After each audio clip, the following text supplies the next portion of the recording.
चलो शुरू करें।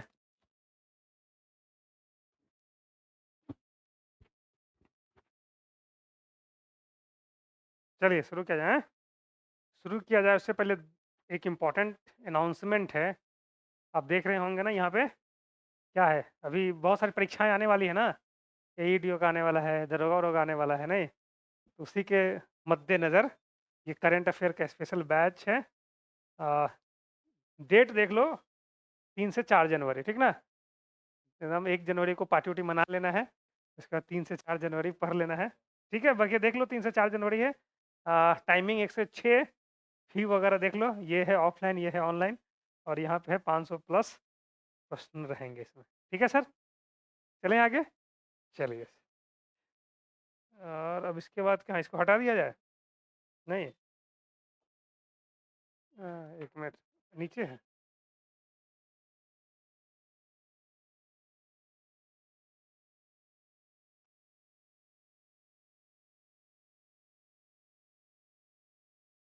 चलो, आसान सवाल सब था आज ना। पिछले दिन थोड़ा भारी सवाल सब था, तो इसलिए आज आसान था। हाँ?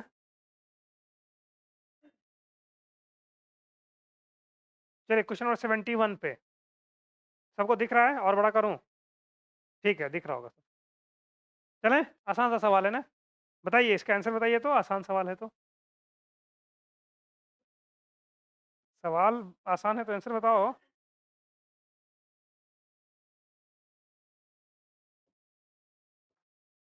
इंसाइजर नहीं। ठीक है, इसका आंसर क्या होगा? हाँ, ये वाला इंसाइजर कहाँ क्या है? ठीक है, इंसाइजर इस वो हाथी के दांत में आगे निकल जाता है ना, उसको टस्क बोलते हैं। ठीक है, टस्क टस्क। हाथी का दांत में जो आगे निकलता है उसको क्या बोलते हैं? टस्क बोलते हैं, और ये इंसाइजर होता है। ठीक है, चलो अब इसके बहाने ना सवाल का डिस्कशन कर देता हूँ। दांत पे जितना सारा सवाल बनता है लगभग, वो सब डिस्कस कर देता हूँ। चले, देखो, हम लोगों में, ह्यूमन में कितना तरीके के दांत होते हैं? कौन कौन? हाँ, ठीक है। आज बताया था ना, जब हम पूछेंगे तो पूछने के किस आधार पर। हम लोगों में 3 तरीके के दाँत होते हैं, 4 नहीं। अब बोलेगा सब, अरे आएगा ना। हम लोगों का दाँत जो होता है ना 2 बार जन्म लेता है। एक होता है मिल्क टीथ और एक होता है परमानेंट टीथ। इसलिए इसको बोलते हैं द्विर्दंती, डाइफायोडोंट। मेरी बात समझ में आ रहा है? हम लोग का दाँत 2 बार होता है ना, एक मिल्क टीथ और एक परमानेंट, इसलिए इसको बोलते हैं द्विर्दंती। हम लोग का दाँत धँसा होता है। वो दाँत जो देख रहे हैं ना, वो बूढ़ा-वूढ़ा होइएगा तब धँसा होगा इसे। ये पूरा देखते हो ना, खोखला पूरा, जब निकलता होगा तो इतना पूरा दिखता होगा कि खाली है। ये जो ऊपर दिख रहा है, ये तो ऊपर का जस्ट पार्ट है ना। ये पूरा का पूरा अंदर में गर्त होता है। गर्त माने धसा होता है, इसलिए इसको बोलते हैं गर्त दंती। पहला क्या बोला? द्विर्दंती। क्यों? क्योंकि 2 बार होता है। फिर बोलते हैं गर्त दंती, थेकोडोंट। ठीक है, और अलग अलग प्रकार का होता है, इसलिए इसको बोलते हैं विषम दंती। एक ही तरह का दांत नहीं ना, 4 प्रकार का होता है ना। अब विषम दंती में आएगा, विषम दंती क्यों 4 प्रकार का, वहां पे आएगा इंसाइजर, जो सबसे सामने वाला दिख रहा होगा। इंसाइजर का काम क्या है? पकड़ना या काटना। पकड़ते हैं ना, ऐसे जैसे वो सब, कौन सा मांसाहारी सब होगा, जो शेर वगैरह वो सब कैसे पकड़ता है? इसी से पकड़ता है ना, तो इंसाइजर। इसके बाद क्या होता है? केनाइन। कि इंसाइजर को जो वो बोलते थे, केनाइन को क्या बोलते हैं? केनाइन को क्या बोलते हैं हिंदी में? रदनक। इसको बोलते हैं कृंतक। केनाइन क्या है? ये बगल में जो निकला हुआ है, फाड़ने वाला। ठीक है, और इसके बाद क्या होता है? प्रीमोलर, इसको बोलते हैं अग्रचवर्णक। और क्या होता है? मोलर। ये दोनों का काम क्या है? पीसना, ग्राइंड करना। समझ में मेरी बात आ रही है? नहीं आ रही? चलो, इंसाइजर, केनाइन और प्रीमोलर सबका संख्या बताओ। फिर सवाल सब आंसर करने लगा। बिल्कुल नहीं, पूछेंगे किस में? मिल्क टीथ की परमानेंट टीथ। अब शुरू सवाल देखा नहीं कि शुरू हो गया। प्री मोलर तो बच्चों में होता, मतलब होता ही नहीं है, तो पूछना ना पड़ेगा किस में। तो एक होता था मिल्क टीथ और एक होता था परमानेंट टीथ। अंग्रेजी का कोई झंझट नहीं है, परमानेंट को अस्थाई बोलते हैं। तो इसमें होता था 2102, 2102, और इसमें होता था 2123। 3 मतलब अच्छा मल्टीप्लाइड बाय 4 ये है एक तरफ का, आ रहा है कि नहीं आ रहा है? जैसे ऊपर वाला और ऊपर का ये एक पार्ट, ये पूरा का पूरा ऊपर वाला ऐसे लीजिए और इसका एक पार्ट लेते हैं, तो ये होता है 2102 ऐसे होता है। सबसे पहले कैना इंसाइज़र, फिर कैनाइन, फिर प्रीमोलर, फिर 2 मोलर। तो ये है मिल्क टीथ, यही अगर बड़ा होता तो 2123 हो जाता। मेरी बात समझ में आ रही है ना? तो ऐसा ही फिर इधर होगा इंसाइज़र, कैनाइन, प्रीमोलर, मोलर और फिर नीचे होगा, तो इसको 4 से मल्टीप्लाई करते हैं। मेरी बात समझ में आ रही है कि नहीं? उसको डेंटल फ़ॉर्मूला बोलते हैं। आया कुछ कि सब ऐसे ही जा रहा है? हाँ। तो ये मिल्क टीथ टोटल कितना होता है? गुने 4 करो, कितना आएगा? 20। यहाँ पे गुने 4 करेंगे, कितना आएगा? 32। लास्ट मोलर को क्या बोलते हैं? Wisdom teeth. हुआ आपका कि नहीं? फिर नहीं, यही ना, आप अपना तो गिने नहीं ठीक से, सबका भाग लिए हैं। हाँ, तो बहुत लोगों का नहीं होगा और देखने से भी लगता है कि आप लोग को अक्ल-उक्ल है नहीं। चलो यार, मज़े लेता हूँ ना। हाँ, पूछिए, आप पूछ रहे थे। हाँ, लास्ट मोलर को क्या बोलते हैं? विज़डम टीथ, अक्ल दाढ़, लास्ट मोलर। हाँ, 32। 32 नहीं यार, सब होगा तो 4 ना, 28 के बाद ना। हाँ, वही तो बोले ना कि जाके कभी काउंट करिए, दुनिया भर का आपको करंट अफेयर ये सब पढ़ना है, अपना पता नहीं कि दाँत कै गो है। जाके सब काउंट करेगा अपना। चलो भैया हो गया, इससे ज़्यादा नहीं डिस्कस करेंगे। चलो इसका आंसर था ये वाला, बाकी ये सब डिस्कस कर दिया। 72 हमको लगता है 1-2 दिन पहले भी बात किया था क्या? 72 पे बात किया है कभी? 72 का काम क्या है? O2 को स्टोर करना, कभी बात किया है हाल-फिलहाल ना? O2 पे ब ये O2 को क्या करता है? स्टोर करता है, स्टोर करता है। कुछ दिन पहले लगता है बात किया है। बात क्या होगा ना कि बहुत सारी मछलियाँ वगैरह होती हैं जो बाहर आती हैं, ऑक्सीजन भर के फिर अंदर चले जाती हैं। ठीक है? चलो, मायोग्लोबिन और हीमोग्लोबिन, हीमोग्लोबिन का काम क्या है? ऑक्सीजन को, CO2 को परिवहन करना, ये ले जाना, O2 का संचयन करना। ठीक है? यहाँ पे एक चीज़ और लिख लेते हैं, ये मायोग्लोबिन कहाँ होता है? मसल्स में होता है, मसल्स में। एक मायोग्लोबिन एक ऑक्सीजन को स्टोर करता है। एक मायोग्लोबिन का जो मॉलिक्यूल होगा, वो एक ऑक्सीजन मॉलिक्यूल को स्टोर करता है। स्टोर, स्टोर, एब्ज़ॉर्ब और स्टोर में अंतर है ना। एक मॉलिक्यूल मायोग्लोबिन एक ऑक्सीजन को स्टोर करेगा। नहीं आया? आया? पूरे शरीर में कितना होगा? लगभग 200 से 250 एमएल ऑक्सीजन स्टोर होता है, क्योंकि एक ही मायोग्लोबिन थोड़े ना है शरीर में। चलें? ठंड का असर दिख रहा है। ऐसे कैसे होता है? ग्लूकोज का संचयन, ये संचय, ग्लूकोज कहाँ होता है संचय? लीवर में, किस रूप में? ग्लाइकोजन के रूप में। शरीर में एक्स्ट्रा ग्लूकोज होगा, वो स्टोर कर देगा। कौन स्टोर करेगा? वो तो एक है ग्लूकोज और एक है ग्लाइकोजन। ग्लूकोज एक्स्ट्रा है, वो ग्लाइकोजन में चला गया। कौन? हाँ, इंसुलिन कम करेगा। ठीक है? और यही ग्लूकोज की कमी हो जाएगी तो ग्लाइकोजन से ग्लूकोज में बदलेगा। वो कौन बदलेगा? ग्लूकागॉन। ठीक है? दोनों हार्मोन हैं, कहाँ से निकलता है? पैंक्रियाज से। पैंक्रियाज में कहाँ से? लैंगरहैंस की द्वीपिका से। लैंगरहैंस की द्वीपिका में कहाँ से? अल्फा और बीटा सेल से। नहीं आ रहा है? हाँ,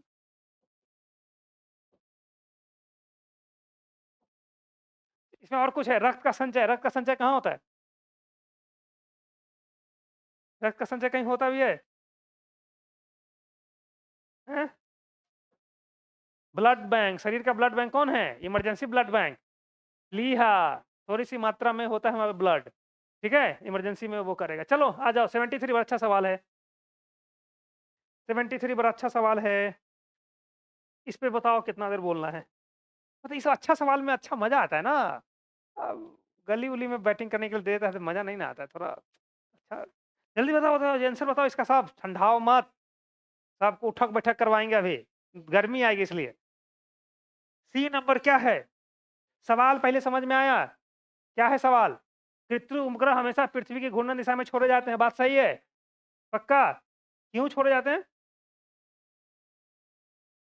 अच्छा ठीक है, बात करते हैं। हाँ, ये सही है। 73 का ये वाला जो सही है, बहुत अच्छा सवाल है ये।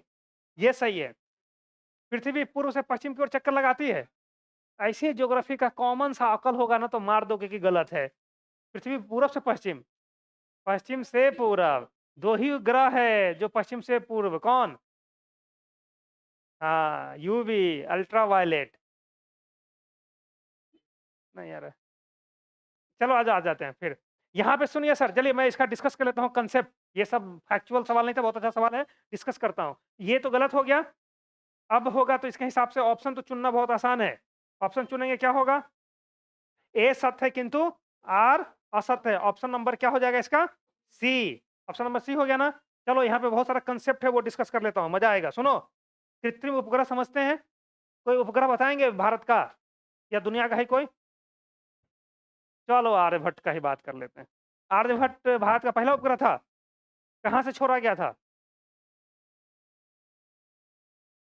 नया कोई उपग्रह बताते, एकदम 1975 वाले चले जा रहे हैं। इधर 2-4 दिन पहले और से पहले जो छूट रहा है वो नहीं पता है आपको। करंट अफेयर खाली पढ़ेगा। हैं? बाहुबली क्या है? चलो तुम लोग का कंसेप्ट बिल्कुल भी क्लियर नहीं है, बाद में बात करेंगे। फिर से अब सुनो, कहेंगे बाद में बात करेंगे तो। भैया सुनो, एक होता है प्रक्षेपण यान। अगले 5 से 7 मिनट रहिए मेरे साथ, मैं आपको कितनी सारी चीज बता दूंगा। एक होता है प्रक्षेपण यान और एक होता है सैटेलाइट। एक होता है ना, जैसे यहाँ से किसी चीज को मान लेते हैं फॉर एग्जाम्पल, ये हमको भेजना है गांधी मैदान। तो भारी है, मान लो ये सैटेलाइट है, तो यहाँ से गांधी मैदान भेजना है तो ट्रक उरक से ले जाएंगे या ठेला से ले जाएंगे? तो सैटेलाइट होता है जिसको ऊपर छोड़ते हैं। वो जो आप बड़ा सा देखते होंगे वो लॉन्च व्हीकल है, वो लेके जाता है, वो सैटेलाइट नहीं है। मेरी बात समझ में आ रही है ना? तो जो बाहुबली बोल रहे हो वो लॉन्च व्हीकल है। ठीक है? रुको रुको, बोले ना कि 5-7 मिनट ध्यान से सुनो, मजा आएगा। एक होता है सैटेलाइट। सैटेलाइट बनाना आसान होता है, लॉन्च व्हीकल बनाना मुश्किल होता है। इंडिया 1975 में अपना सैटेलाइट बना लिया आर्यभट्ट, लेकिन इंडिया के पास अपना लॉन्च व्हीकल नहीं था, तो जाके रसिया से छुड़वाया। जिस तरीके से दुनिया के कई सारे देश होते हैं जिसके अपने सैटेलाइट बना लिया लेकिन लॉन्च व्हीकल नहीं, तो इंडिया से छुड़वाता है। मेरी बात समझ में आ रही है? तो एक समझ में आ गया, एक होता है प्रक्षेपण यान और एक होता है उपग्रह। दोनों में अंतर समझ में आया? उपग्रह में भी कई सारी चीजें होती हैं, उसको फिर बाद में बात करेंगे। लैंडर होता है, ऑर्बिटर होता है, रोवर होता है, समझ रहे ना? पे लोड सब बात करेंगे। तो फिलहाल के लिए इतना। वो जो बाहुबली बोल रहे हो, इंडिया के पास ना 2 इंपॉर्टेंट लॉन्च व्हीकल हैं। एक का नाम है पीएसएलवी, इसको बोलते हैं पोलर सैटेलाइट लॉन्च व्हीकल। इसको बोलते हैं work horse of the ISRO. ISRO का सबसे ज्यादा बार जो उड़ के गया होगा ना चीजों को लेके, वो पीएसएलवी लेके गया होगा। इसको बोलते हैं work horse of the ISRO. सबसे ज्यादा जो वर्क डिपेंड करता है इसी पे डिपेंड करता है। समझ में आया?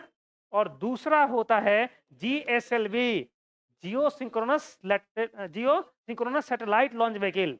अब इसी का नाम है बाहुबली। इसका नाम अब LMV-3 होता है। ठीक है ना? Mark 1, mark 2, mark 3। तो बाहुबली इसको बोलते हैं क्योंकि ये ना सबसे शक्तिशाली है। कुछ समझ में आया? आया कि नहीं आया? हाँ। तो अब देखो यहाँ पे, अब ना सबको थकान हो जाती है। अरे नहीं तो सुनोगे, रिस्पॉन्स करोगे तब हमको लगेगा नहीं कथा हो रही है, तो हम थोड़ी ना सुनाएंगे। अब सुनो, जितना सैटेलाइट जो छोड़ा जाता है ना, मालूम है आपको? वो ना जैसे पृथ्वी ऐसे घूम रही है ना, ऐसे सोचो, ऐसे ऐसे घूम रही है ना, तो उस दिशा में छोड़ते हैं। जैसे ऐसे घूम रही है ना, मान लो ऐसे, तो यहां से छोड़ेंगे ना ताकि एक्स्ट्रा उसको थ्रस्ट मिल जाए। जैसे ऐसे सोचो, चाक ऐसे ऐसे घूम रहा है, ऐसे ऐसे घूम रहा है, चाक ऐसे घूम रहा है और हम ऐसे जा रहे हैं, तो मेरा रिलेटिव वेलोसिटी कम हो जाएगा। हम इधर जाने की कोशिश कर रहे हैं, चाक इधर जा रहे हैं, तो वो कम न करेगा गति को। लेकिन चाक इधर ऐसे से घूम रहा है और इसी में इसे छोड़ेंगे, तो वो जो गति है ना वो उसको सपोर्ट करेगा। मेरी बात समझ रहे हैं ना? तो इसीलिए अर्थ के मूवमेंट की दिशा में सैटेलाइट्स को छोड़े जाते हैं ताकि ना एक्स्ट्रा एडवांटेज मिल जाए, उसको गति मिल जाए, थ्रस्ट कम, मतलब वो ना ईंधन का खपत कम हो। तो जितने सारे सैटेलाइट्स होते हैं वो किस दिशा में छोड़े जाते हैं? पश्चिम से पूर्व की दिशा में। एक बात।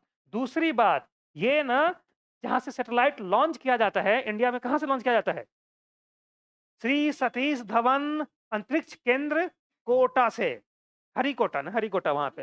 श्रीहरिकोटा से, वहीं से क्यों छोड़ा जाता है? बिल्कुल नहीं। समुद्र एक कारण है, सुनो, दुनिया भर का देश का जाके गूगल करना, दुनिया भर के देश का जो स्पेस पोर्ट होगा, जैसे एयरपोर्ट होता है ना, उस तरीके से स्पेस पोर्ट, वो सब के सब ना इक्वेटर के करीब होते हैं। समझ में आया? विषुवत रेखा के करीब होते हैं, क्यों? अब जाके अर्थ देखना, यहाँ पे ग्लोब है क्या? नहीं देखना, अर्थ पे जाके देखना, वो पूरी पृथ्वी ऐसे घूम रही है, तो पोल पे स्पीड कम होता है और इक्वेटर पे क्या होता है? इक्वेटर पे स्पीड सबसे ज़्यादा होता है। गूगल कर लीजिएगा, ठीक है? डिटेल बात कर लेंगे। तो इक्वेटर पे स्पीड ज़्यादा होता है ना, तो फिर से इक्वेटर से अगर छोड़ेंगे, तो वो उतना स्पीड उसको क्या करेगा? ऐड ऑन करेगा। तो दुनिया भर के देश के जो अंतरिक्ष मतलब स्पेस पोर्ट होते हैं, जहाँ से लॉन्च किया जाता है, वो सब के सब ना ध्रुव के जितना निकट रहेंगे उतना अच्छा। एक कारण हुआ। हैं? सर सॉरी, सॉरी, विषुवत रेखा इक्वेटर के करीब, इक्वेटर के करीब, इसीलिए तो कांसेप्ट बोल रहे हैं।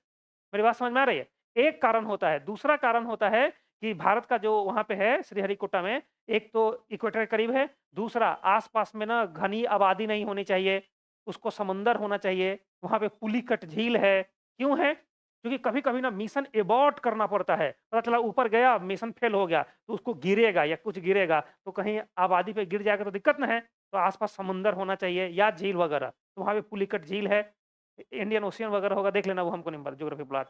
उसके बाद ना कनेक्टिविटी अच्छी होनी चाहिए, कनेक्टिविटी अच्छी होनी चाहिए मतलब वहाँ पे जैसे देखते होगे ना, एक है लॉन्च व्हीकल, एक होता है सैटेलाइट, सैटेलाइट में फिर ना जाओगे तो उसमें अलग-अलग पोर्शन होता है। यहाँ पे जाओगे तो अलग-अलग ना इसका पार्ट होता है, इसमें अलग-अलग ईंधन भरा होता है, कहीं सॉलिड फ्यूल होता है, कहीं लिक्विड फ्यूल होता है, सब अलग-अलग जगह बनता है।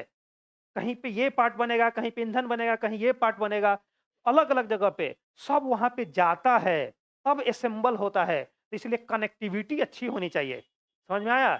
और लास्ट वहाँ का मौसम अच्छा होना चाहिए। पता चला कि सब कुछ तैयार है और बारिश होने लगी। मेरी बात समझ रहे हैं ना? इतना सारा कारण होता है तब वहाँ चलिए वापस आ जाते हैं। क्या-क्या भूमध्य रेखा के?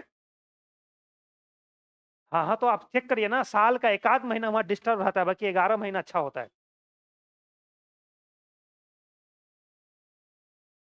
अरे तो देखेंगे जितना पास हो उतना अच्छा है ना, तो फिर मौसम भी तो एक कंडीशन होना चाहिए ना। सब देखेंगे उसके अकॉर्डिंग वहाँ पे मतलब बनाते हैं स्पोर्ट। भारत का कहाँ पे है और ये सब बात कर लिए। ये कुछ समझ में आया ना?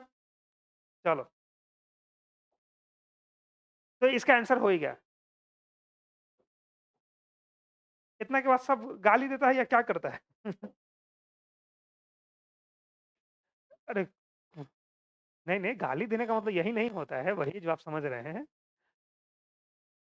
अरे भाई! चलो मेरे को मतलब नहीं है, मतलब मैं कोशिश करता हूँ कि कुछ सीख लेते हैं ना, ऐसे करके। चलो, शुरू करिए नेक्स्ट। हाँ, ये तो बहुत आसान सवाल है, ऊर्जा का ना तो सृजन कर सकते हैं और ना ही विनाश हो सकता है।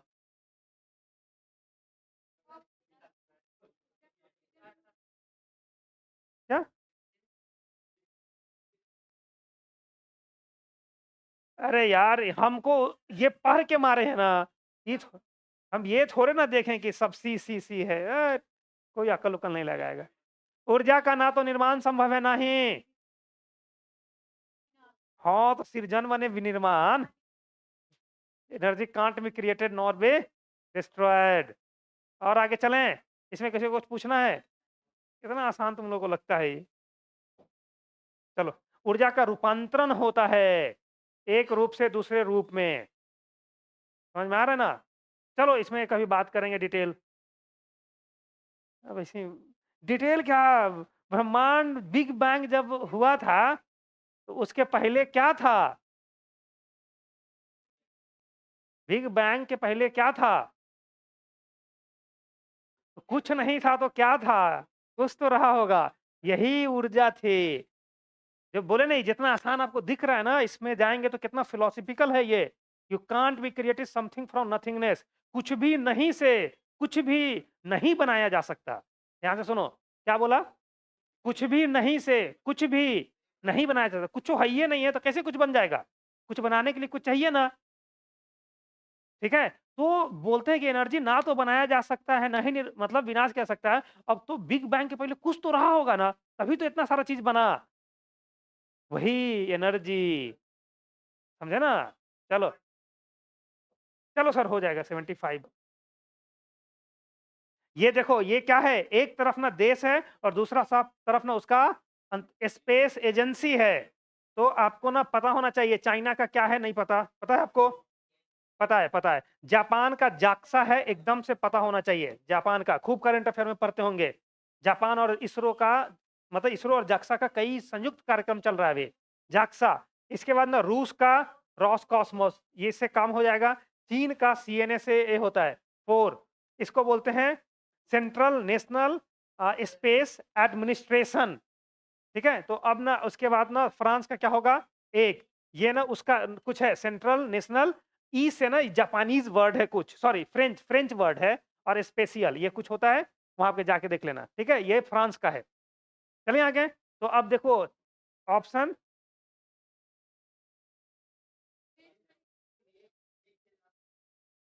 नहीं, नहीं, नहीं, क्यों जाएँगे? ए का 4 कहीं नहीं है। ए का 4, बी का 3, सी का 1 और डी का 2। अच्छा कोई नहीं, नहीं है तो नहीं है, ठीक है सुधार लो, अब नहीं है तो क्या टिक मरवा दें हम ऐसे? अरे ठीक है ना, कौन है ना अपने से कर लो ना, सीख लो ना भाई।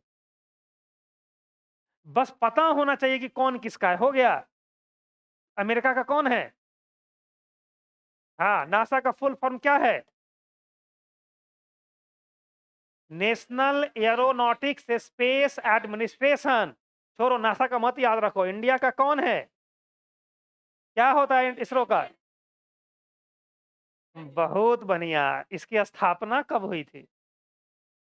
19, बहुत तेज है तुम लोग यार। 15 अगस्त 1969, ठीक है, 1969। इसकी पूर्ववर्ती संस्था कौन थी? डीआरडीओ डिफेंस वाला है। इनको स्पार, हाँ उसी को इसमें बनाया गया था, सब याद रखना पड़ेगा। चलिए,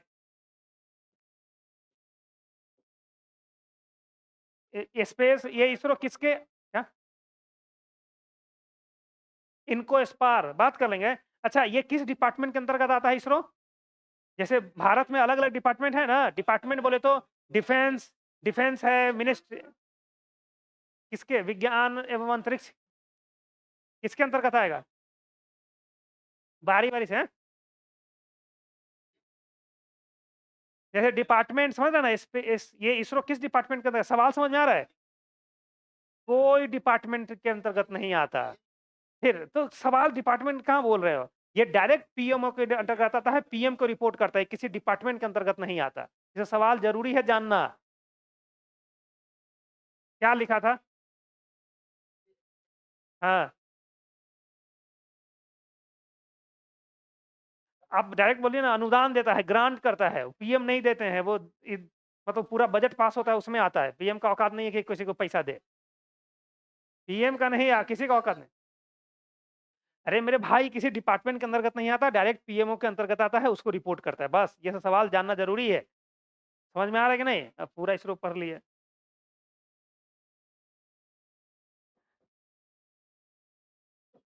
क्या हुआ? 76, ये जान के सवाल दिया गया है, तो बहुत दिन रटे हैं। जर्मन सिल्वर पे तीसरा सवाल होगा कम से कम ये।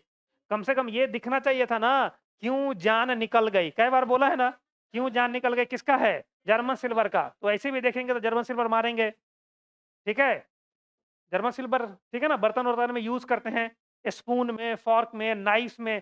चाकू देखो, चाकू, चाकू का नहीं होता है जिसे काटते हैं, जर्मन सिल्वर इसीलिए है ना, प्लीज बात नहीं करिए।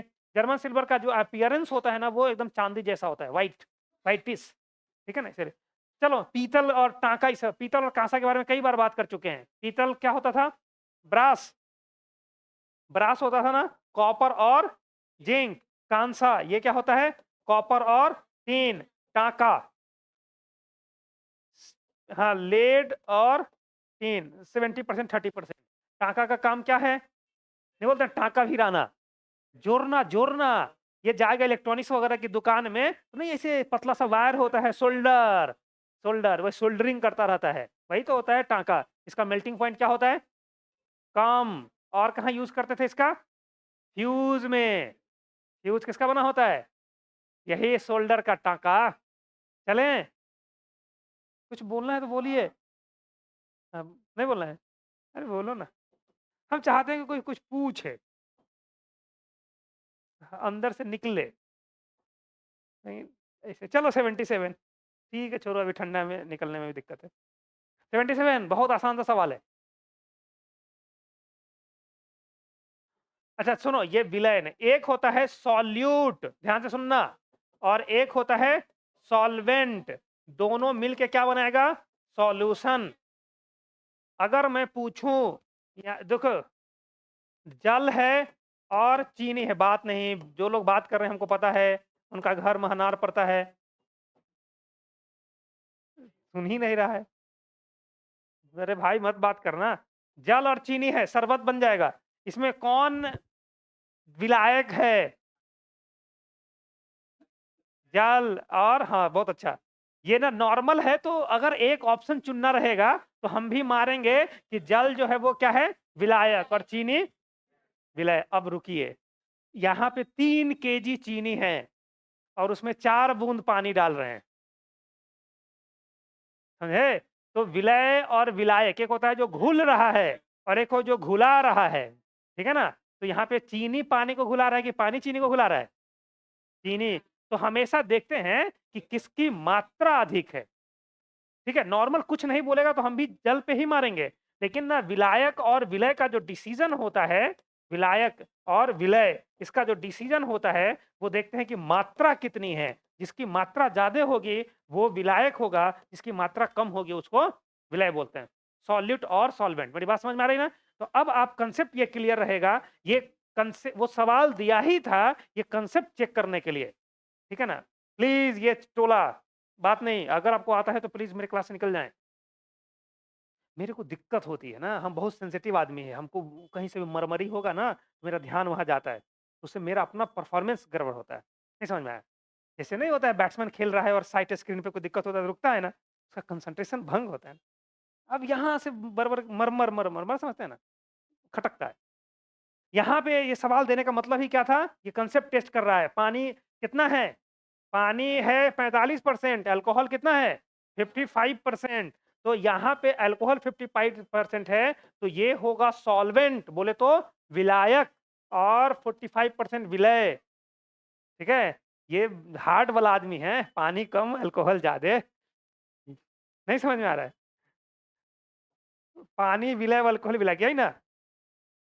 आप लोग तो ऐसे ही मार देते होंगे। बोलेगा इसका भी जरूरत नहीं है। समझ में आ रहा है कि नहीं? आप वही है ना जहां मैं हूं। चलो ठीक है, आगे चलते हैं। नया साल आ रहा है, कुछ नहीं होगा तो कैसे होगा? क्या बोलते हैं? 70, क्या? 70-30? अरे भाई। हम्म, चलो आओ। बिल्कुल नहीं मेरे भाई, ये सब। अरे प्लीज यार, इस सब पे मत जाया करिए, बहुत खतरनाक खतरनाक आदमी सब होता है। 78। आ जाओ। 78। निम्नलिखित में कौन सी कोशिका सूक्ष्म जीवित कोश में है? ये देखो, ये सेल चैप्टर पढ़ते होंगे ना, तो पढ़ते होंगे ना, सबसे छोटी कोशिका, सबसे बड़ी कोशिका, सबसे लंबी कोशिका। तो दरअसल सवाल वहीं का है, तो इसका आंसर हो जाएगा माइकोप्लाज्मा। पीपीएलओ भी बोलते हैं ना। अगर ऑप्शन में माइकोप्लाज्मा नहीं होता, पीपीएलओ होता, तब भी इसका आंसर क्या होता है? पीपीएलओ। पीपीएलओ का फुल फॉर्म क्या होता है? प्लूरोन्यूमेनिया लाइक ऑर्गेनिज्म। न्यूमेनिया में पी साइलेंट होता है, ठीक है ना? प्लूरोन्यूमेनिया लाइक ऑर्गेनिज्म। ये न्यूमेनिया बीमारी होती है, कैटल में होता है, जो ये करवाता है। मेरी बात समझ में आ रही ना? चलो, तो अच्छा, और सब ऑप्शन देख लेते हैं। यहाँ पे ऑप्शन, यहाँ पे कौन बोलता है सूक्ष्मतम जीवित कोशिका? वायरस को क्यों आंसर नहीं किया? हाँ, पहली बात कि ये जीवित नहीं है। वायरस के बारे में सुन लो, ये जीवित नहीं होता। वायरस को क्या बोलते हैं? विषाणु। ये जीवित और निर्जीव के बीच में कनेक्टिंग लिंक है। इसको ऐसे ही छोड़ोगे तो हजारों साल तक पड़ा रहेगा, और जैसे ही सजीव के शरीर में प्रवेश करेगा तो ये सजीवों जैसा लक्षण दिखाने लगता है। तो पहली बात, इसको जीवित नहीं मानते। दूसरी बात जो हम बताना चाहते हैं आपको, इसमें कोशिका भी नहीं होती। ये तो सब लोग जानते थे, समझ में आया? वायरस में कोशिका नहीं होती है, वायरस में 2 चीज़ें होती हैं, एक न्यूक्लियक एसिड, या तो न्यूक्लियक एसिड 2 होता है, आरएनए या डीएनए, तो दोनों में से कोई एक होगा। समझ लो सवाल, वायरस में डीएनए या आरएनए होगा, प्लस ना एक ना वो होता है, क्या बोलते हैं? कैप्सिड होता है, प्रोटीन का एक लेयर होता है। ये प्रोटीन का एक लेयर होता है जिसके अंदर में आरएनए या डीएनए होगा, बस। यही इसका स्ट्रक्चर होता है, किसका? वायरस का। तो वायरस में सेल नहीं होता। ये बताना चाह रहा था आप लोगों को, समझ में आया? सवाल पूछेगा, वायरस और बैक्टीरिया में छोटा कौन? वायरस। बैक्टीरिया में तो साइज है ना, बैक्टीरिया सबसे छोटा सेल था। ये सब बैक्टीरिया में आता है, लेकिन ये तो सेल भी नहीं है।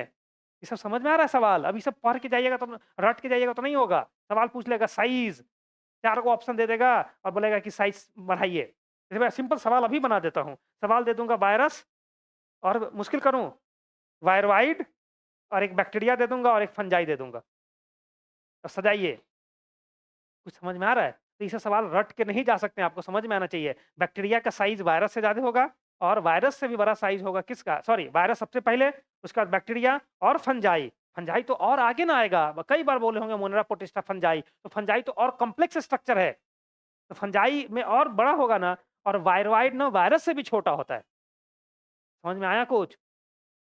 अच्छा, बैक्टीरियम, बैक्टीरियम क्या होता है? बैक्टीरिया का तो नाम सुने हैं, बैक्टीरियम क्या होता है? सवाल ही आता है तो कुछ नहीं आप लोग को आता है। हाँ, बताइए। हाँ, एग्ज़ैक्टली, ये अंग्रेजी वाला मामला है, सिंगुलर प्लुरल।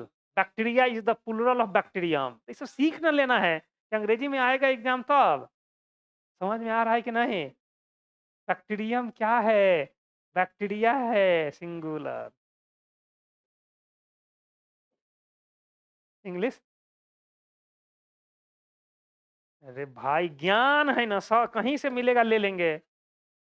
अच्छा, आपको अंग्रेजी वाले से पता है, यहाँ से बायोलॉजी वाले से नहीं पता है। कोई नहीं, पता होना चाहिए। 79।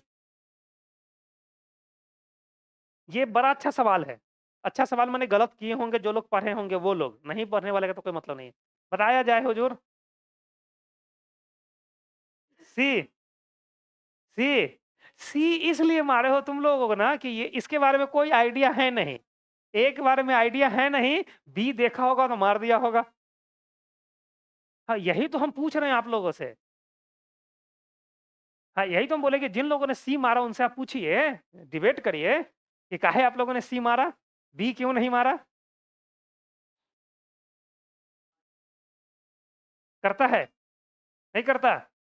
कोई काउंटर अटैक करो ना, तुम लोग तो सीधे शांत रहता है। अरे अटैक करो ना, हम भी फिर जवाब देंगे। हाँ, तो आप एग्जांपल दीजिए, कुछ सहायता क्या करता होगा?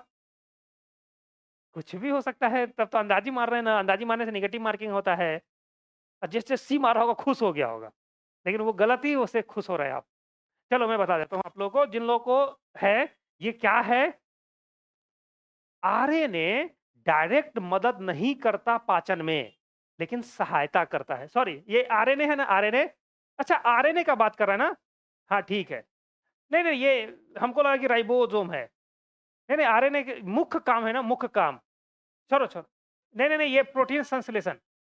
ये राइबोस के बारे में जाएँगे ना? सुनो, सुनो, सुनो, बताते हैं, रुको। मैं बता देता हूँ। ये आरएनए जो होता है ना, देखो कैसे सहायता करता है, सही है। तो मैं बता रहा हूँ। आरएनए कैसे सहायता करता है वो बताता हूँ।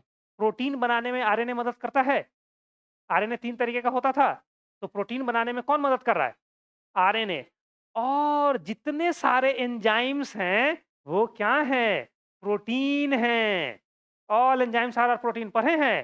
तो हाँ सर, तो उसको बनने में कौन मदद कर रहा है? आरएनए बनने में मदद कर रहा है। इसीलिए तो बोल रहे हैं कि डायरेक्टली ये इन्वॉल्व नहीं है पाचन में, लेकिन helps in digestion, because they helps in formation of enzyme. Enzyme के बनने में मदद कर रहे हैं। एंजाइम प्रोटीन है, और प्रोटीन बनने में कौन मदद कर रहा है? तो इसलिए एंजाइम बनने में कौन मदद करेगा? तो एंजाइम पाचन में मदद कर रहा है, इसलिए पाचन में सहायता करता है। अरे मेरे भाई, तो डायरेक्टली कहाँ लिखा है कि पाचन क्रिया में मदद कर रहा है? सहायता कर रहा है ना। मेरी बात समझ में आ रही है कि नहीं? सहायता कर रहा है। आया किसी को अब काउंटर अटैक करना है तो करो, मैंने अपना पॉइंट्स रख दिया। एंजाइम्स पचाने में मदद करते हैं, सारे एंजाइम्स प्रोटीन होते हैं, प्रोटीन आरएनए की मदद से बनता है, इसलिए वो एंजाइम बनाने में आरएनए की भागीदारी हुई और आरएनए डायरेक्टली इन्वॉल्व नहीं है पाचन में, इनडायरेक्टली है। आरएनए नहीं होगा पाचन मत एंजाइम बनेगा ही नहीं, तो पाचन होगा? अरे भाई तो यहाँ पे ऑप्शन ए एंड बी दोनों है ना, क्यों छोड़ दें? ऑप्शन से ज़्यादा ज़रूरी है वो लॉजिक जानना और ये सीखना। चलें? 79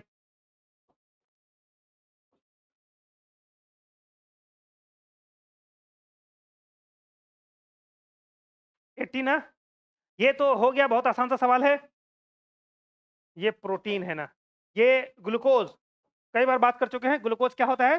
डायरेक्ट एनर्जी देता है, ठीक है? चलो सुक्रोज़ ये टेबल शर्करा है, ठीक है? इसका फ़ॉर्मूला वगैरह बात कर चुका हूँ, C12 H22 O11 vitamin C पे कई बार बात हो चुका है, प्रोटीन पे भी बात हो चुकी है, ठीक है ना? इसमें कुछ किसी को कुछ पूछना है? नहीं। ये ना डिस्लेक्सिया है, डायलेक्सिया नहीं है। ये डिस्लेक्सिया है मेरे भाई, ये डिस्लेक्सिया है। ये डिस्लेक्सिया है। हाँ, डिस्लेक्सिया। बीएड हैं आप? बीएड हैं? देखो कितना तेज़ आदमी हैं हम। अरे मज़ाक करते हैं। डिस्लेक्सिया क्या होता है नहीं पता? डिस्लेक्सिया कितने लोगों ने तारे ज़मीं पे मूवी देखी है? तारे ज़मीं पे मूवी देखी है? हाँ सर। नहीं दरअसल सफरी भी है, उसमें टिस्का चोपड़ा भी है, आमिर खान है, हाँ ठीक है। अरे नहीं, नहीं। हुँ, जिन लोगों ने तारे ज़मीं नहीं देखा है जाके देख लीजिए। हो सकता है आपके घर में कोई छोटा बच्चा हो ऐसा। वो डिस्लेक्सिया की बीमारी होती है। बच्चा ना अंतर नहीं कर पाता। बी कैसे लिखते हैं और डी कैसे लिखते हैं? अंतर नहीं कर पाता बच्चा। पी कैसे लिखते हैं? ऐसे। क्यू कैसे लिखते हैं? ऐसे। बच्चा अंतर नहीं कर पाता। समझ में आ रहा है? डिस्लेक्सिया में होता है एक जैसे अक्षर को वो नहीं पता कर पाता। जैसे लिखना रहेगा बैड तो वो लिख देगा ऐसे। उसको बी और डी और इस समय अंतर नहीं होता। समझ में बात आ रही है? हो सकता है कि घर में कोई हो तो उसको प्रॉब्लम जानना ज़रूरी होता है। जाके देखिए तारे ज़मीं पे अच्छी मूवी है। छुट्टी में निपटा दीजिए।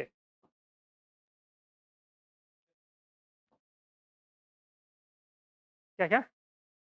अपना प्रॉब्लम आपको कैसे पता चलेगा? आपके घर वालों को ना पता चलना चाहिए था। आपको कैसे पता चलेगा? छोटा बच्चा उसको क्या पता कि क्या बीमारी है? चलो, सर ये हो गया ना? हार्ट में कुछ वैसा नहीं बच्चों की एक प्रकार की बीमारी नहीं है, वृक्क की बीमारी ऐसा कुछ नहीं है। अब हार्ट का बीमारी का बताओ? 82 किस जोड़े का मिलान गलत है? एक तरफ रोग है, दूसरे तरफ प्रभावित अंग है या पार्ट्स है। तो इंसेफलाइटिस ये मस्तिष्क में होता है। इन्फ्लेमेशन हो जाता है, सूज वगैरह जाता है, सही है। बृहदांत्र कोलॉन ये ना लार्ज इंटेस्टाइन का कोलॉन पार्ट है ना? लार्ज इंटेस्टाइन में देखें तो कोलॉन होता है ना? कहीं-कहीं कोलोन वगैरह का कैंसर वगैरह भी होता है, मतलब लार्ज इंटेस्टाइन से रिलेटेड है। बृहद आंत्र, आंत्र माने आंत, बृहद माने बड़ा। इसको अंग्रेजी में 3 बार बोल चुके हैं लार्ज इंटेस्टाइन। समझ में आया? लार्ज इंटेस्टाइन बोला है, कोई बात नहीं है। हेपेटाइटिस, लीवर का प्रॉब्लम होता है, सही हेपेटाइटिस बी, हेपेटाइटिस सी जितना है सब। पीलिया, ये गला का नहीं होता है, ये भी लीवर का ही प्रॉब्लम होता है, तो इसलिए अपना आंसर डी होगा। पीलिया, जॉन्डिस। चलें? क्वेश्चन नंबर 83 पर्णहरित का काम क्या है? बहुत आसान सा सवाल है। ये जो लाइट को एब्जॉर्ब करता है, वो कौन करता है? क्लोरोफिल करता है, क्लोरोफिल। अच्छा, प्रकाश संश्लेषण में प्रकाश का अवशोषण, प्रकाश का अवशोषण, प्रकाश का अवशोषण कौन करता है? क्लोरोफिल। क्लोरोफिल किसका धातु है? क्लोरोफिल में कौन सी धातु पाई जाती है? मैग्नीशियम, बहुत बढ़िया। जल का अवशोषण कौन से करता है? जाइलम। रूट है यार, जाइलम तो पानी लेके जाएगा। रोम छिद्र होता है, छोटा-छोटा वहाँ पे छेद होगा। समझ में आ रहा है? जल का अवशोषण कहाँ से? हाँ, हाँ। अरे यार मिट्टी से फिर मृदा से, कहाँ से? तो सब वही मारेगा। कहाँ से? किसके द्वारा? कौन-सी प्रक्रिया होती है? बीपीएससी ने सवाल पूछा हुआ है ये। कौन सी प्रक्रिया होती है? ऑस्मोसिस, परासरण। तो ये खाली वही जल का अवशोषण देख के खुश हो गए। समझ में आ रहा है? कहाँ से हो रहा है? मृदा से, जल से। कौन कर रहा है? Root hair. वो जल लेके जाइलम को दे देता है, जाइलम फिर पहुंचाएगा। वहां पे कौन सी प्रक्रिया हो रही है? ऑस्मोसिस, परासरण। इतना याद रखना पड़ेगा। कार्बन डाइऑक्साइड या O2 ये कहाँ से आता जाता है?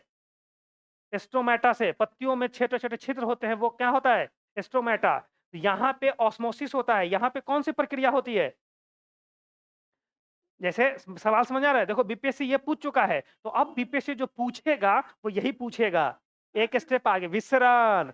स्टोमेटा होता है ना, तो यहाँ पे CO2 वायुमंडल से पेड़ पौधा लेगा और O2 क्या करेगा? छोड़ेगा। वहां पे जो प्रोसेस होता है उसको बोलते हैं विसरण, डिफ्यूजन। समझ रहे हैं ना? तो अब जब ये सवाल पूछेगा तो लोग डिस्कशन कराएंगे कि पहले ही डिस्कशन कराना होगा। हाँ, यहाँ पे PYQ नहीं FYQ होता है। FYQ समझ रहे हैं ना? Future year question. क्या सर? अरे यार! चलो 84। 84 का आसान सा है। कौन सा एक प्रकाश संश्लेषी वर्णक नहीं है? मतलब प्रकाश संश्लेषी वर्णक वही माने लाइट एब्जॉर्ब करता है। पर्णहरित तो है ही है ना भैया? पर्णहरित है ना? है। ठीक है। फाइकोबिलिन भी होता है। ये किसमें होता है मालूम है आपको? ब्लू ग्रीन एल्गी का नाम सुने हैं? नील हरित शैवाल, उसमें यही होता है। फोटोसिंथेसिस करता था ना? ब्लू ग्रीन शैवाल में होता है। कैरोटीनॉइड भी होता है। ये किसमें होता है? गाजर वगैरह में होता है। ठीक है। और है एंथोसाइनिन, यही इसका आंसर है। इसमें ये पिगमेंट ऐसा नहीं है जो सोलर लाइट को एब्जॉर्ब करे। ये किसमें होता है? रेड कैबेज, लाल बंदा गोभी देखे हैं? उस रेड कैबेज में होता है एंथोसाइनिन। हाँ होता है। नहीं सर, उससे फल है ना, उसका फोटोसिंथेसिस वो करेगा कि पत्ता करेगा? कितना प्यार से मारे थे। एंथोसाइनिन में नहीं होता है, होता है, आपको पता है। प्लीज अब ना तुम ना दूसरे तरीके से जा रहे हो तो हम भी तीसरे तरीके से जाएंगे। कैरोटेनाइट लिखा नहीं। फिर ये अब आप अलग तरीके डिस्कशन को ले जाए। हम सबको ओपन किए हुए हैं कि खुल के पूछो, लेकिन पूछने का एक तरीका होता है। हाँ। अरे मेरे भाई, तो ये कैरोटीनॉइड है ना, गाजर में कैरोटीन। हम तो नहीं बोले कि कैरोटीन पिगमेंट है जो फोटोसिंथेसिस करता है। यहाँ पे सवाल क्या है? प्लीज नहीं नहीं नहीं, हम बहुत हम्बल आदमी हैं। यहाँ पे सवाल क्या है? हाँ, तो इसमें नहीं है, एंथोसाइनिन नहीं है। अब बताइए कौन है? इसके बारे में तो बात नहीं हो रही है ना। नहीं, आपके पूछने का तरीका था वो गलत था। 85। नहीं, बहुत करोगे हम आएँगे, अपना सिंपल काम करके चले जाएँगे। हमको कोई एक्स्ट्रा मतलब समझ रहे हैं ना, एक्स्ट्रा मतलब एफर्ट के लिए हमको कोई एक्स्ट्रा ये नहीं हो रहा है। वो मेरी इच्छा होती है और हमको पढ़ाने में मज़ा आता है, इस वजह से। नहीं तो हम भी टिक मराएँगे, चले जाएँगे, वैसा कुछ नहीं है। 85 क्या? क्योंकि एज़ ए स्टूडेंट मैं बहुत ही हम्बल और बहुत वो रहा हूँ, डिसिप्लिन्ड रहा हूँ। तो मैं अपने स्टूडेंट से भी वही उम्मीद रखता हूँ। नहीं समझ रहे ना? हम भी तो वहाँ थे ना।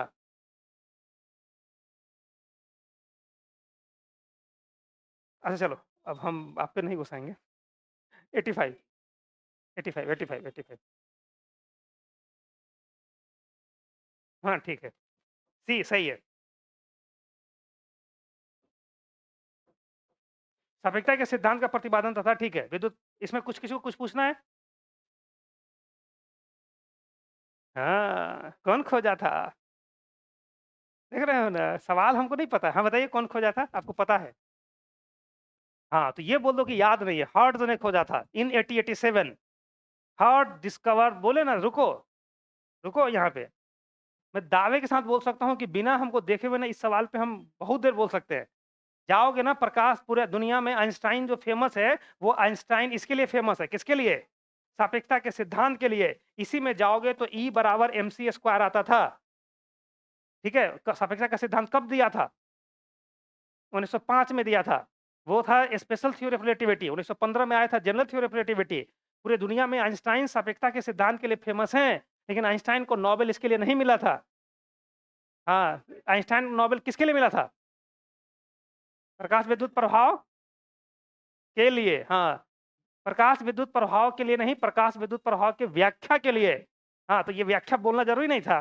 For the explanation photo electric effect was discovered by hertz in 1887। Einstein explained the photo electric effect in 1905 और इसीलिए 1921 में उनको नोबेल मिला था। समझ में आ रहा है ना? और आज नहीं, ये हम ना 2016-17 में यहाँ बनाए होंगे नोट्स, उसमें ना क्लियर लिखा होगा, मेरा कोई पुराना नोट्स होगा, पढ़ लेना। वो क्लियर लिखा हुआ है, पूरी दुनिया में आइंस्टाइन सापेक्षता के सिद्धांत के लिए प्रसिद्ध हैं, परंतु उनको नोबेल प्रकाश विद्युत प्रभाव की व्याख्या के लिए मिला था। ये मेरा 17 का नोट्स होगा और 18 के दिसंबर में बीपीएससी ने सवाल पूछा है, आइंस्टाइन को नोबेल किसके लिए मिला? और बीपीएससी बेवकूफ है, उसको नहीं पता, उसका ऑप्शन भी है प्रकाश विद्युत प्रभाव। लेकिन आंसर सही क्या होगा? प्रकाश विद्युत प्रभाव की व्याख्या। अब वहां पे फिर से बोलता हूं, प्रकाश विद्युत प्रभाव है तो बेस्ट ऑप्शन है, तो चुन के आना है, छोड़ के नहीं आना है। मेरी बात समझ में आ रहा है ना? 1905 एक ऐसा साल था जिसको बोलते हैं miraculous year of the physics. उसने फिजिक्स के पूरा दिशा को बदल दिया था। आइंस्टाइन के 3 पेपर पब्लिश हुए थे। एक फोटो इलेक्ट्रिक इफेक्ट पे, एक आइंस्टाइन का सापेक्षता के सिद्धांत पे, और यही 2 लोग ना पूरी दुनिया करते रहेंगे। क्यों? अभी तीसरा पूछा नहीं है। तीसरा लिख लो, ब्राउनियन मोशन। समझ रहा है ना? Brownian motion. आइंस्टाइन के 3 पेपर पब्लिश हुए थे। पूछ लेगा ब्राउनियन गति के बारे में, तो आइंस्टाइन ब्राउनियन गति, ब्राउनी गति इसको बोलते हैं, ब्राउनियन मोशन। तो ये दोनों बहुत फेमस हो गया, ये इतना फेमस नहीं है इसके आंसर। अब फिलहाल नहीं बता सकते हैं।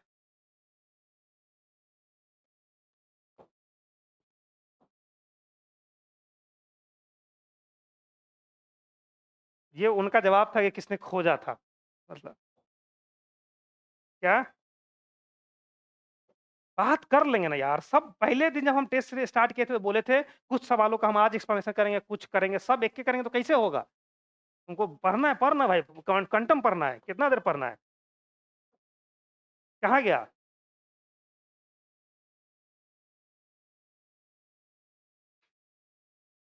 86 plaster of Paris,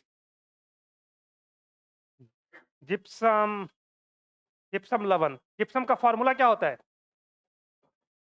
calcium sulphate 2H2O, ठीक है ना? जिप्सम। एप्सम क्या होता है? Magnesium sulphate MgSO4।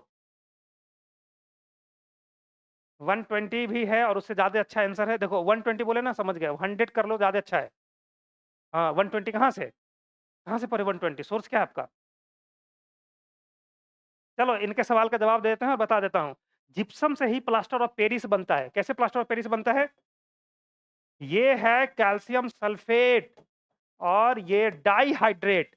इसको जब गरेंगे 100 डिग्री सेल्सियस पे या इसी को केल्विन में बदलेंगे तो 373 केल्विन होगा। इसको जब गर्म करेंगे तो पानी उड़ेगा। पानी उड़ेगा, यहाँ पे पानी का कितना मॉलिक्यूल है? 2। तो ये होता है कैल्शियम सल्फेट और हाफ H2O। तो यहाँ पे ऐसे लिख लेते हैं, हाफ H2O। मेरी बात समझ में आ रही है ना? प्लस, तो 2 में आधा चला गया तो कितना बचा? 1.5। तो 1.5 को क्या बोले हैं? 3/2 H2O। ये जो आया, यहाँ पे फ्रेश लिख देता हूँ साफ-साफ, ये हाफ H2O ये लिख देता हूँ। इसी को बोलते हैं पीओपी। पीओपी बोले तो प्लास्टर ऑफ पेरिस। इसका फॉर्मूला अगर रासायनिक नाम बोलेंगे, कैल्शियम सल्फेट हेमीहाइड्रेट। अब रुको, यहाँ पे एक कैल्शियम सल्फेट के साथ आधा H2O का मॉलिक्यूल है। यहाँ ये रट के गए थे और परीक्षा में ये आ जाएगा। तो ये भी इसका फ़ॉर्मूला होता है। तो कहीं प्लास्टर ऑफ पेरिस का फ़ॉर्मूला ये भी होगा, दोनों सेम चीज़ है। यहाँ पे एक मॉलिक्यूल के साथ कितना वाटर मॉलिक्यूल अटैच है? आधा। तो अगर 2 से यहाँ मल्टीप्लाई कर लोगे तो 1 नहीं हो जाएगा? तो ये भी होता है। तो प्लास्टर ऑफ पेरिस ये है। अब आपके सवाल पे आते हैं। क्लास 10th का एनसीईआरटी पलटिएगा, 100 डिग्री सेल्सियस है। ठीक है? 120 पढ़ के गए हैं तो आपको एनसीईआरटी का ना मान्य है ना? चलो, चलें आगे।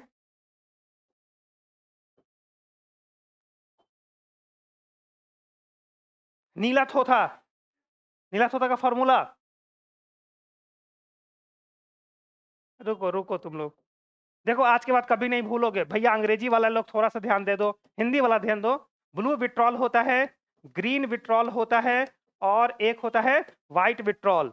इतना तो अंग्रेजी पता होगा, ब्लू माने नीला, ग्रीन माने व्हाइट माने सुनो, और ना 3 गो आएगा। एक आएगा कॉपर सल्फेट, अभी अलग से लिखता हूँ। एक आएगा कॉपर सल्फेट, ये 5H2O होता है, इसको छोड़ दो फिलहाल के लिए।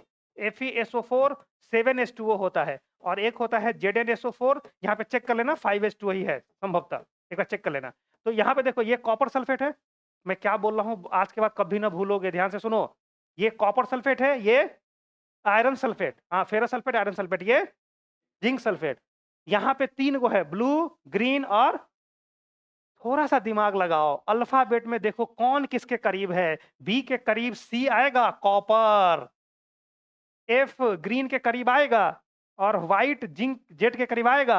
आज के बाद कभी ना भूलोगे, व्हाइट मने जिंक सल्फेट, ग्रीन मने फेरस सल्फेट, ब्लू मने कॉपर सल्फेट। लोगों को ये 3 याद रहता है, परीक्षा में भूल जाते हैं कि कौन किसका। समझ में आया? हाँ, तो कुछ को पता नहीं चल रहा होगा क्या है। हैं? नहीं, हम बोले ना हम बहुत हम्बल आदमी हैं, क्लास में अच्छे से रहो। हमको नहीं आएगा, हम डायरेक्ट बोल देंगे नहीं आता है। अरे भैया, तो एक्के को तो 7 वाला है आयरन वाला, बाकी दोनों तो 5 है। सब हम ही रटवाएँ तो कैसे होगा?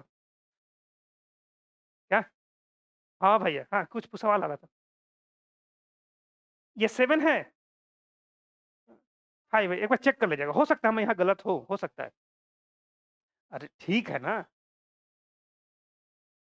हमको नहीं आता, हम डायरेक्ट बोल देते कि हमको नहीं आता। चलूँ आगे?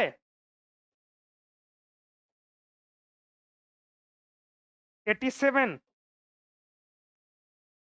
इनमें कौन रासायनिक क्रिया का गुण नहीं है? ये थोड़ा-सा छोटा कर लेते हैं ना। बताइए 87 का आंसर बताओ। इनमें कौन रासायनिक क्रिया का गुण नहीं है? न्याय क्रिया में परमाणु के नाभिक में परिवर्तन होता है? बिल्कुल नहीं। परमाणु का नाभिक जो होता है ना, उसमें रासायनिक परिवर्तन या रासायनिक एक्टिविटी से कोई मतलब नहीं होता है। वो नाभिकीय गुण है, जब रेडियो एक्टिविटी होगी तभी ये कुछ होगा, ऐसे नहीं होता। तो ये बिल्कुल नहीं होता, कौन नहीं है तो यही नहीं है। आगे देख लेते हैं, आगे भी ऑप्शन चेक करेंगे। नए यौगिक बनते हैं, कोई नया परमाणु नहीं बनता, बिल्कुल सही है। नया परमाणु थोड़े बनता है, ठीक है ना? जैसे कुछ भी रिएक्शन करवा लोगे, यही Mg को O से रिएक्शन करवाएँगे, ठीक है ना? तो नया मैग्नीशियम ऑक्साइड बन गया, बैलेंस कर लेंगे। तो क्या यहाँ पे मैग्नीशियम या ऑक्सीजन का परमाणु आपने बनाया? क्या वो रिएक्शन की वजह से बना? नहीं, पहले से था। रिएक्टेंट में वो था तभी प्रोडक्ट में बना। रिएक्टेंट में नहीं होगा तो प्रोडक्ट नहीं बनेगा। बनाने जाएँगे पनीर तो कुछ मटन नहीं बन जाएगा। अरे भाई, बनाने जो सामग्री डालोगे वही ना बन के आएगा। तो नया परमाणु आप नहीं बना रहे हैं, वो रिएक्टेंट में रहेगा। चलें, तो ये क्यों गलत हुआ पता चला? अभिकारकों तथा उत्पादों का द्रव्यमान समान आता है, बिल्कुल। ये conservation, law of conservation of mass है। रिएक्टेंट साइड में जितना मास रहेगा उतना ही प्रोडक्ट साइड में भी रहता है। इसी को तो बैलेंस करने के बाद बोलते हैं ना। ये किसने बोला था? लॉ ऑफ कंजर्वेशन ऑफ मास किसने दिया था? चेक कर लेना, एंटनी लेवोजियर ने, फादर ऑफ मॉडर्न केमिस्ट्री।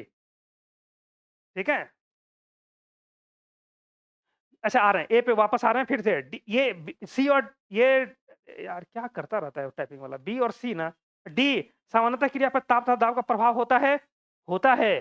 समझ रहे ना, बताए थे। टेम्परेचर बढ़ा दीजिएगा तो रिएक्शन का रेट बढ़ सकता है, हो सकता है, जरूरी नहीं है। ठीक है ना? जैसे बताए थे ना अभी, दूध से दही बनना, वो भी तो केमिकल प्रोसेस है। बहुत गर्म कर दोगे, नहीं होगा। ठीक है ना? बहुत ठंडा रहेगा तैयो दही ठीक से नहीं जमता है। लैक्टोबैसिलस का ग्रोथ नहीं होता ना।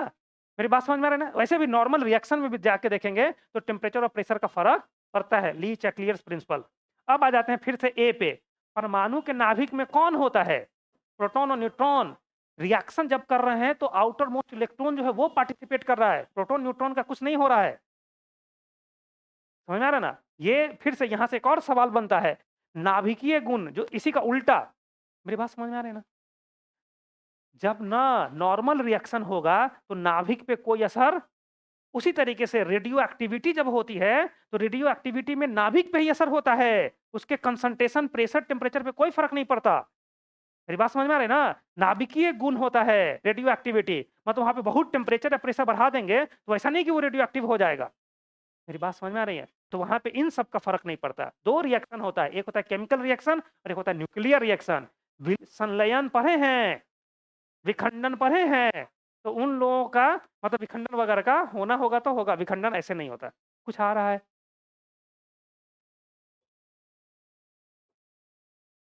88 आसान सवाल है। 88 आसान सवाल है। हाइड्रोकार्बन के अणुभारों का घटते क्रम में सही, घटते क्रम बोल रहा है ना, तो यहाँ पे घटते क्रम है तो सबसे बड़ा वाला को सबसे ऊपर रखना पड़ेगा। मीथेन, इथेन, प्रोपेन, ब्यूटेन, चारों ऑप्शन यही है। चारों ऑप्शन में यही ना, इधर-उधर, तो ब्यूटेन सबसे ज़्यादा होगा। ब्यूटेन कहाँ है? यहाँ प्रोपेन, एथेन और मीथेन, ठीक है। इसमें क्या ही बोलना, ठीक है? ये सब ना होमोलोगस सीरीज़ का भी है, ऐसा भी बोल सकते हैं। होमोलोगस सीरीज़ का है, समजातीय श्रेणी, ठीक है? इनके मास में कितना का अंतर है? इनके मास में कितना का अंतर है?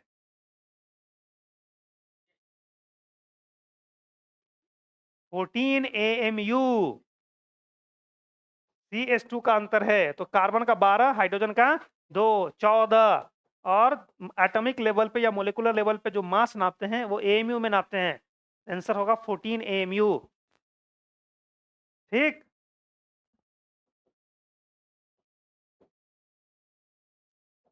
89 इस पे बात हो चुकी है। 89 देखो बताया था, आभूषणों को साफ करने के लिए, ठीक है ना? तो अब देखो यहाँ पे बोला नहीं है, आपको समझना पड़ेगा। अब आभूषण तो चांदी का भी होता है। ये किसकी बात कर रहा है? सोने का। अब वो सवाल में वो छिपा हुआ है, समझना पड़ेगा आपको। और सोना जो होता है ना, बताया था, किसी भी एसिड में ये क्षमता नहीं है कि सोना को और प्लेटिनम को गला दे। तो इसीलिए ना एक्वा रीजिया आया दोनों को मिलके, ठीक है ना? तो ये दरअसल क्या है? एक्वा रीजिया है। तो ये एक्वा रीजिया पे सवाल पूछ रहा है। चलें? बाकी सब ऐसा कोई ऑप्शन नहीं है। H2 अब बोलने के लिए बता देंगे, H2SO4 को क्या बोलते हैं? रसायनों का राजा। रसायनों का राजा। क्यों बोलते हैं रसायनों का राजा? अम्लीय सबसे ज़्यादा होता है? बिल्कुल भी नहीं। ये अम्ल का बात ही नहीं कर रहे हैं। रसायनों का राजा बोल रहे हैं। रसायनों का राजा तो ये है, रसायनों की रानी। रसायनों की रानी किसको बोलते हैं? तो बस आप लोग राजे पे रहते हैं। राजा जी चलेंगे कैसे बिना रानी के? बताओ रानी किसको बोलते हैं? और धातुओं का राजा किसको बोलते हैं? तो यहाँ से 3 सवाल बनता है। धातुओं का राजा गोल्ड, रसायनों का राजा H2SO4, रसायनों की रानी बेंजीन।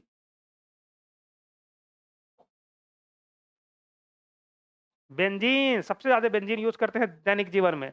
जितना जो साबुन-वुबुन लगाते होंगे, शैम्पू, खुशबू आ रही है, एरोमा, एरोमेटिक कंपाउंड से, सब में बेंजीन है। चलिए आइए। हैं? रानी का यूज़ कर रहे हैं आप? चलो 90 90 चलो आ जाओ। 90 90 सवाल करते हैं, आसान सा सवाल है।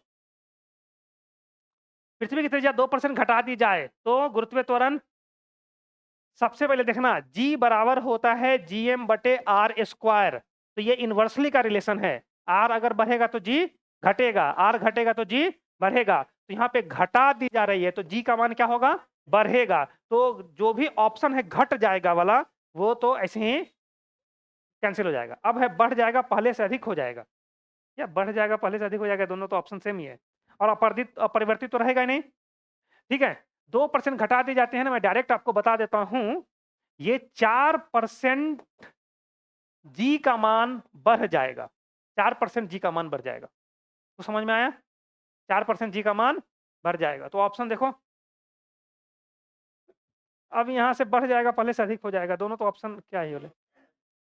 और जिसको बी सी दोनों आंसर है, जिसको मारना है मार लो, खुश रहो। खुश रहो भाई तुम लोग अपना। बी और सी दोनों आंसर है। क्या? ठीक है, ठीक है। नहीं, कोई अगर सी पे भी गया होगा तो हम और अच्छा मार्क्स देंगे कि पूरा सोचा है। सर आ जाइए। इस पे किसी को और कुछ पूछना है? हाँ, सुन लीजिए, ये हम 4% इसलिए बता दिए हैं कि सब गुरुजी यही बताते हैं और किताब भी यही है। मैं आगे की भी चीज बताऊंगा। जी में प्रतिशत परिवर्तन, क्योंकि उन लोगों को पता नहीं कि कहाँ से आता है ना, इसलिए ये आता है डिफरेंशिएशन से, और डिफरेंशिएशन के बाद अप्रोक्सीमेशन से। तो मैं डायरेक्ट फार्मूला बता दूंगा, फिर बताऊंगा कि फार्मूला कहाँ नहीं लगाना है। जी में प्रतिशत परिवर्तन बराबर होता है 2 गुने आर में प्रतिशत परिवर्तन। ठीक है, यहाँ पे लिख लेना, आर में प्रतिशत परिवर्तन। और यहाँ पे ना माइनस लगाते हैं। माइनस का मतलब यही है कि ये बढ़ेगा तो ये घटेगा तो ये बढ़ेगा। R में प्रतिशत परिवर्तन यहाँ कितना था? 2, तो यहाँ से कितना आ जाएगा? 4, नहीं आया? अगर रहता कि 3% बढ़ाया गया रेडियस, तो G कितना होगा? 6%। वो बढ़ेगा तो ये घटेगा, वो घटेगा तो ये बढ़ेगा, बस इतना ख्याल रखना। समझ में आया सर? आपको समझ में आया? तो और क्या करना है? आपका इंजीनियरिंग बैकग्राउंड है क्या? इंजीनियरिंग बैकग्राउंड है क्या? हाँ, तो हम जैसे उसका आंसर होगा तो उस तरीके से देंगे ना। समझ रहे हैं ना? रुको, आप टेंशन मत लिया करिए। ये G बराबर, और हमको लग रहा है ना कि अब कि आपको आता है इसलिए पूछ रहे हैं। G बराबर G हमारे स्क्वायर है ना, इसको डिफ आर स्क्वायर लिखाए हैं मेरे भाई, वो मेरी हैंडराइटिंग की वजह से आपको कंफ्यूजन हुआ होगा। आर स्क्वायर होता है यार, इतना हमको पता है। अच्छा 1 मिनट, तो क्यूब था तो दिक्कत क्या थी? उनसे हम पूछना चाहते हैं, दिक्कत क्या थी? तो फिर 2 है तो क्या आएगा? वो तो बिल्कुल लॉजिक गलत है आपका। नहीं, हम सोच रहे थे कि आप कुछ और सोच रहे हैं, अच्छा सोच रहे हैं, लेकिन आप अच्छा नहीं सोच रहे हैं। हाँ, हाँ, ये देखो बता देते हैं कहाँ से आता है, ये डिफरेंशिएशन से आता है। dg बटे dr करेंगे तो, किसी को याद है?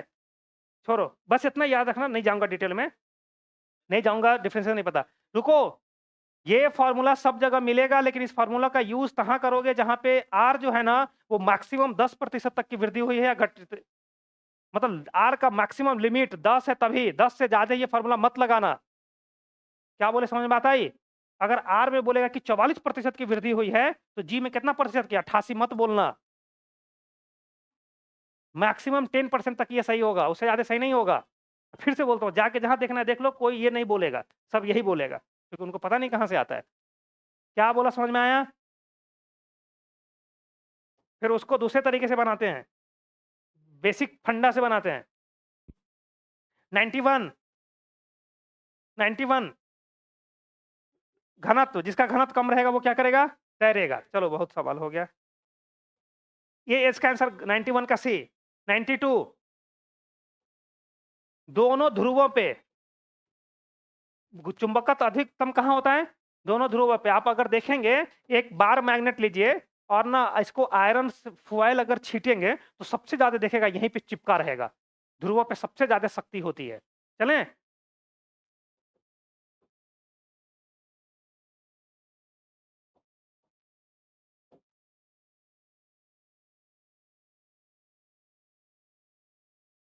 नाइन्टी थ्री, आदर्श वोल्ट मीटर का प्रतिरोध कितना होना चाहिए? अनंत होना चाहिए, अनंत। आदर्श वोल्ट मीटर का प्रतिरोध अनंत होना चाहिए। शून्य जो होता है वो एम मीटर का होता है, शून्य होता है एम मीटर का। एम मीटर से क्या नापते हैं? धारा। वोल्ट मीटर से क्या नापते हैं? एम। वोल्ट मीटर को किस में कनेक्ट करते हैं, सीरीज में कि पैरेलल में? पैरेलल में। एम मीटर को किस में कनेक्ट करते हैं? सीरीज में। ये सब पता होना चाहिए।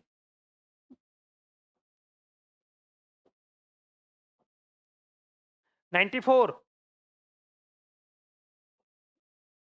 किरचॉफ, जितना अच्छा ऊष्मा का शोषक होगा उतना ही उत्सर्जक होगा। स्टीफन का नियम क्या होता था?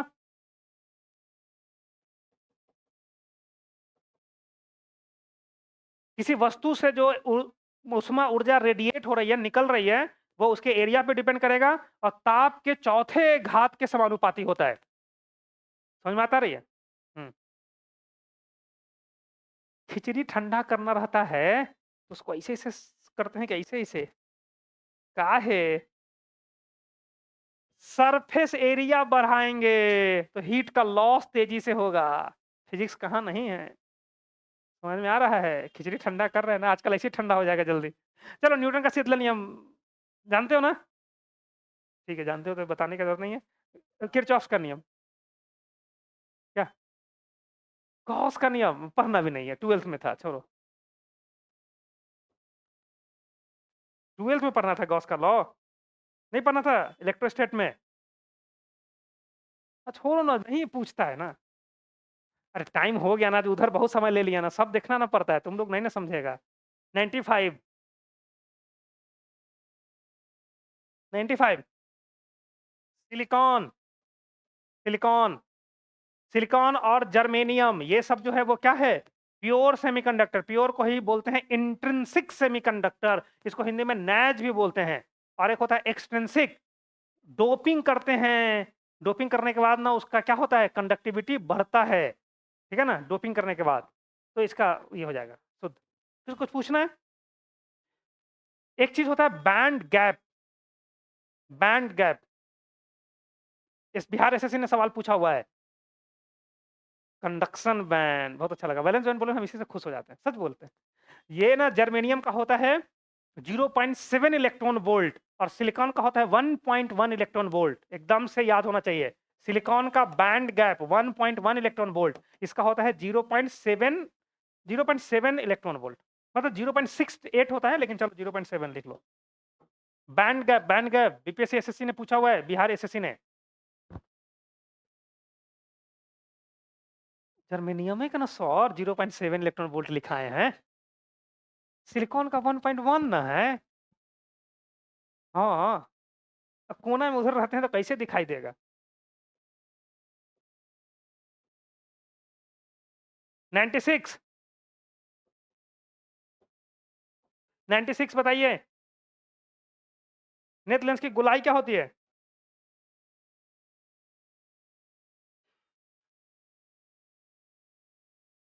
निकट दृष्टि दोष में होता क्या है? अच्छा, कभी आपको लगता नहीं कि इसका नाम हिंदी में उल्टा रखा गया है? तो कभी आंसर जानने की कोशिश की, क्यों? इतना लोग पढ़ा लिखा था, सब बेवकूफ था। जैसे मैं आप 10th में जब पढ़ता था तो हमको लगता था कि उल्टा रखा गया है। आपने आंसर जानने की कोशिश की? क्यों नहीं जानने की कोशिश की? इसलिए कि क्यूरियोसिटी नहीं है। नहीं, तो पूछ लेना मेरे से, मैं बता दूंगा।